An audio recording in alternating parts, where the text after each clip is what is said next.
ஆனால் அது எதுவுமே வந்து நடக்கலை. இப்போ இவங்களும் அதை ஒரு சார்ஜஸ் வச்சுருக்கிறாங்க. பல ஆயிரம் கோடி ரூபாய் மக்கள் பணத்தை முந்தைய அரசு வீணடிச்சிட்டாங்கன்னு சொன்ன நிதியமைச்சர், நாங்கள் வந்து அதை க்ளீன் பண்ணுறதுக்கு ஸ்டடி பண்ண போகிறோம், அதுக்கு ஒரு 10 கோடி ரூபா ஃபண்ட் அலாட் பண்ணுறோம்னு சொல்கிறாங்க. இது எந்த அளவுக்கு ஒரு சரியாக இருக்குன்னு நினைக்கிறீங்க? எங்காத்துக்காரரும் கச்சேரிக்கு போகிறார்.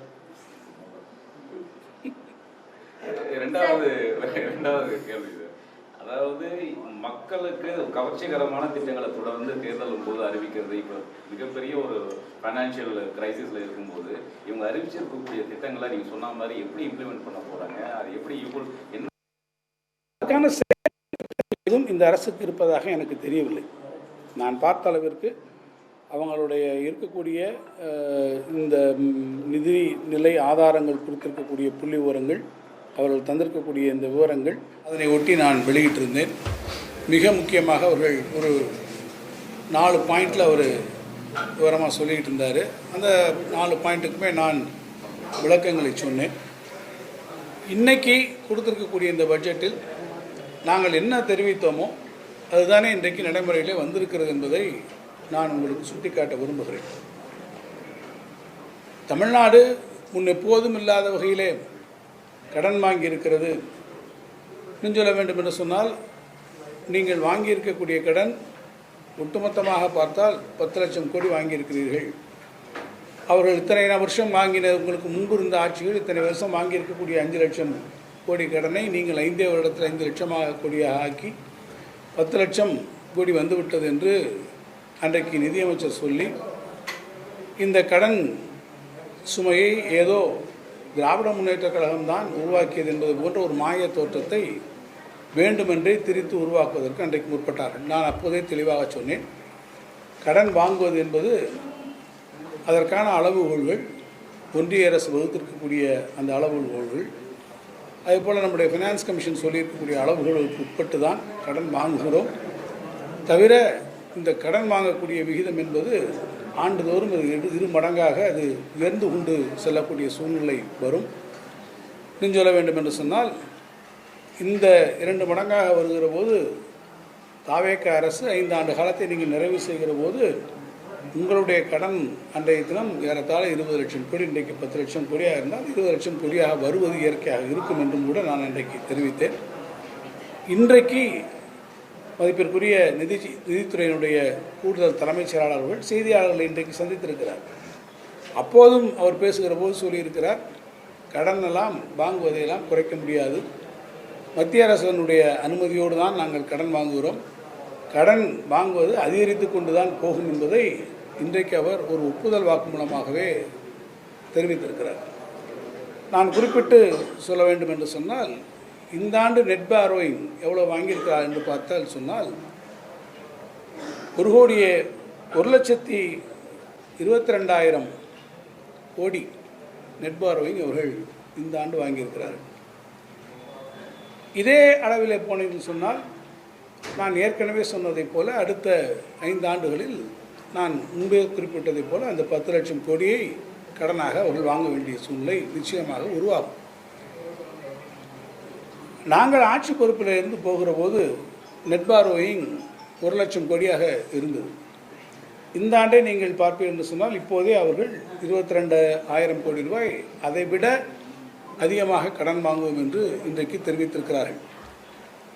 இதேபோல் ஒவ்வொரு விஷயத்தையும் நீங்கள் எடுத்துக்கொண்டால், வெள்ளை அறிக்கை அவர்கள் சொல்லுகிற போது என்னென்ன சொன்னார்களோ நான் விளக்கம் சொல்ல விரும்புகிறேன்.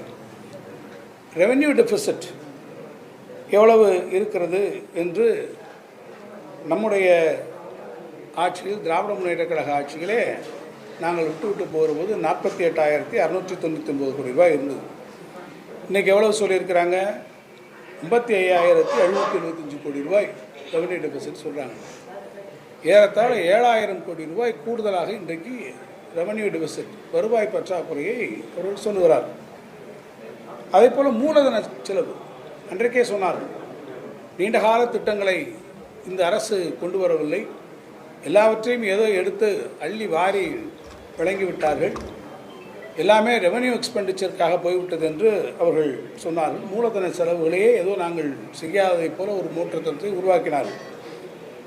நாங்கள் அப்போ மூலதன செலவுகளுக்காக ஒதுக்கப்பட்டிருந்த தொகை டீம் பட்ஜெட்டில் 59,662.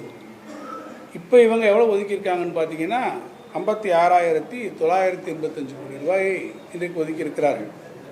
ஏறத்தாழ 3,000 கோடி ரூபாய் மூலதன செலவிலே இன்றைக்கு அவர்கள் ரிவைஸ்ட் எஸ்டிமேட்லே அவற்றை குறைத்து இன்றைக்கு இந்த மூலதன செலவுகளிலே நம்முடைய நிதியமைச்சர்கள் காட்டியிருக்கிறார்கள். அதை மூலம் பண்ணி பார்த்தீங்கன்னா திருப்பி இன்னொன்று ஒரு சொன்னாங்க, எஸ்ஓடிஆர், ஸ்டேட்ஸ் ஓன் டேக்ஸ் ரெவன்யூஸ், மாநில அரசினுடைய சொந்த வரி வருவாய்களில் எவ்வளோ வந்திருக்குன்னு பார்த்தீங்கன்னா நம்ம இருக்க போகும்போது 2,29,000. இப்போ எவ்வளோ தெரியுமா காமிக்கிறாங்க? 2,26,000 லட்சம், அதாவது 2,26,000 கோடி. ஆக அதில் மட்டும் பார்த்திங்கன்னா ஏறத்தாழ 3,000 கோடி ரூபாய் அதிலே அவர்கள் குறைவாக காட்டுகிறார்கள். நான் எதற்காக இதை சுட்டிக்காட்ட விரும்புகிறேன் என்று கேட்டால், இந்த மாநிலத்தினுடைய சொந்த வரி வருவாய் என்பது நாங்கள் ஆட்சி பொறுப்பிற்கு வந்தவுடன் எங்களுடைய நிர்வாக திறமையினால், எங்களுடைய ஃபிஸ்கல் மேனேஜ்மெண்ட்டினால் இங்கெங்கேயோ லீக்கேஜஸ்லாம் இருந்ததெல்லாம் என்று சொன்னார்கள். இவற்றையெல்லாம் நாங்கள் அடைத்து நாங்கள் செம்மையான திறமையான நிர்வாகத்தின் மூலமாக எஸ்ஓடிஆரை கூட்டுவோம் என்று சொன்னார்கள். இன்றைக்கு பார்ப்பேன் என்று சொன்னால் அதில் பெருமளவு அவர்கள் இன்றைக்கு இழந்திருக்கிறார்கள் என்பது தெள்ள தெளிவாக இன்றைக்கு தெரிய வந்திருக்கிறது. அது மாதிரி நீங்கள் ரெவென்யூ எக்ஸ்பெண்டிச்சரை பார்த்தீங்கன்னா நாம் இருக்கும்போது 3,93,000 கோடியாக இருந்தது, இப்போது 4,05,000 கோடியாக அது அதிகரித்திருக்கிறது.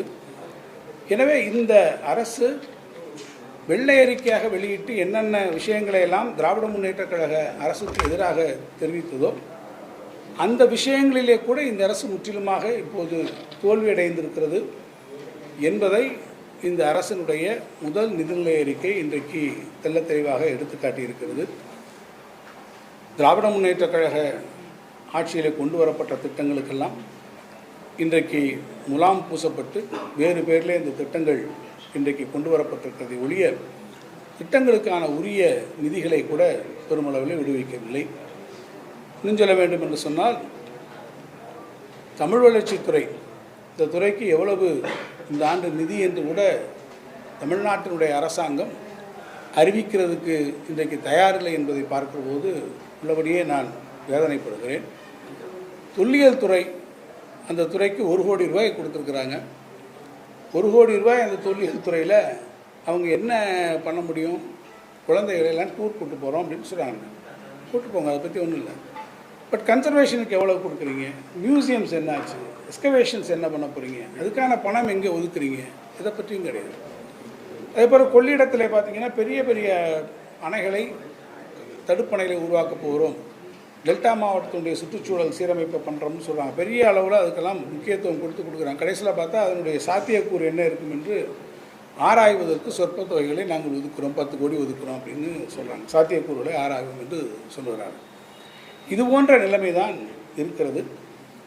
எனவே அவர்கள் தேர்தல் வாக்குறுதியாக கொடுத்துருக்கக்கூடிய திட்டங்கள், மகளிர் உரிமை தொகைக்கு 2,000 ரூபா கொடுக்கக்கூடிய திட்டமாக இருந்தாலும் சரி, 6 சிலிண்டர் கொடுக்கக்கூடிய திட்டங்களாக இருந்தாலும் சரி, இவற்றை பற்றி எதுவுமே குறிப்பிடவில்லை. அல்லது நாம் கொடுத்துருக்கக்கூடிய அந்த திட்டங்களுடைய நிலைமைகள் என்ன? கலைஞர் வீடு வழங்கும் திட்டம், அதற்கு வேறு பேர் இன்றைக்கு மாற்றி அறிவிக்கிறார்கள்.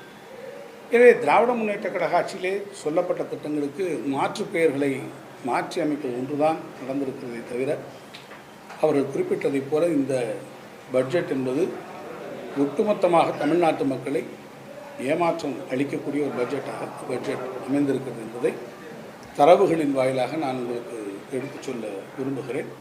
அதேபோல் பள்ளிக்கல்வித்துறைக்கு கொடுக்கப்பட்டிருக்கக்கூடிய நிதி குறைக்கப்பட்டிருக்கிறது என்பதையும் சுட்டிக்காட்டியிருக்கிறார்கள். அவர் சொல்லுகிற போது நிதித்துறையினுடைய செயலாளர்கள் ஏற்கனவே ஒதுக்கப்பட்ட நிதி முழுமையாக செலவழிக்கப்படவில்லை, நாட் எக்ஸ்பெண்டட் என்ற முறையில் அவர்கள் சொல்லியிருக்கிறார்கள்.